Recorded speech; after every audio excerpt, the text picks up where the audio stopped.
ബി.ജെ.പിയിലേക്ക് നിരവധി ആൾക്കാരെ ഇനിയും കൊണ്ടുവരുമെന്ന് ഉറച്ച നിലപാട് തന്നെയാണ് പത്മജ സ്വീകരിക്കുന്നത്. അതിൽ പ്രധാനമായും പറയുന്നത് മുൻ മുഖ്യമന്ത്രിമാരുടെ മക്കൾ തന്നെയാണ് ഇനി വരാനിരിക്കുന്നത് എന്നാണ്.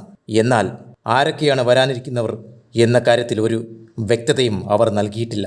അവരെക്കുറിച്ച് ഇപ്പോൾ പറയില്ല എന്നും പറഞ്ഞു. കണ്ണൂരിൽ NDA ഓഫീസ് ഉദ്ഘാടനത്തിനിടയിൽ സംസാരിക്കുമ്പോഴാണ് പത്മജ ഈ കാര്യം വ്യക്തമാക്കിയത്. ലോക്സഭാ തെരഞ്ഞെടുപ്പിൽ തൃശ്ശൂരിൽ മത്സരിക്കുന്ന ശക്തമായ മത്സരം കാഴ്ചവെക്കുന്ന കെ മുരളീധരനെ കോൺഗ്രസ് തന്നെ കുളിപ്പിച്ചു കിടത്തുമെന്നാണ് പറയുന്നത്. സഹോദരി തന്നെ സഹോദരനെപ്പറ്റി ഇങ്ങനെ പറഞ്ഞിരിക്കുന്നത് വലിയ തോതിൽ തന്നെ ധാരാളം മാധ്യമശ്രദ്ധ നേടിയതാണ്. കഴിഞ്ഞ ദിവസമായിരുന്നു ഇക്കാര്യം പറഞ്ഞത്. സഹോദരന്റെ കാര്യത്തിൽ അങ്ങേയറ്റം സഹതാപം ആണുള്ളത്. മുരളീധരൻ പെട്ടെന്ന് പ്രതികരിക്കുന്ന വ്യക്തിയാണ്. അതുകൊണ്ട് തന്നെ അദ്ദേഹത്തിന് ബുദ്ധി വരാനായി കുറച്ച് സമയമെടുക്കും പത്മജ ചൂണ്ടിക്കാട്ടി. അതുകഴിഞ്ഞാൽ അദ്ദേഹം മറ്റ് മാർഗമൊന്നും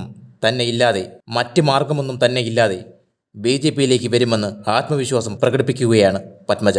മുരളീധരനു വേണ്ടി ബി.ജെ.പിയിലേക്ക് ഒരു പരമാവധി താനും കൂടി വിധിച്ചിട്ടുണ്ട് എന്ന പ്രസ്താവന വീണ്ടും ആവർത്തിക്കുകയും ചെയ്തു. തൻ്റെ സഹോദരൻ്റെ അടുത്ത് വളരെ സിമ്പതിയാണ് തനിക്കുള്ളത്. കോൺഗ്രസ്സുകാർ ആ പാവത്തെ ഹിപ്പോ കൊണ്ടുപോയി കുളിപ്പിച്ച് കിടത്തിക്കോളും. കാരണം തന്നെ തോൽപ്പിക്കാൻ നിന്ന ആളുകൾ തന്നെയാണ് ഇപ്പോൾ അദ്ദേഹത്തിനൊപ്പം നിൽക്കുന്നത്.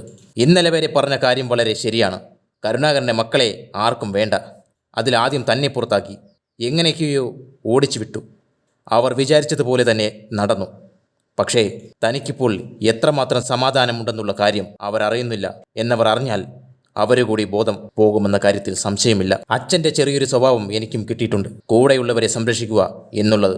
അതിൽ ഊന്നി തന്നെയായിരിക്കും പ്രവർത്തനം ഉള്ളതും. ഒപ്പമുള്ളവരെയും ഒപ്പം ചേർത്ത് നിർത്തി ഒരുമിച്ച് വളരാനുള്ള ശ്രമം തന്നെയാണ് പത്മജ ബി.ജെ.പിയിൽ ചേർന്നതിനു ശേഷം നടത്തുന്നത്.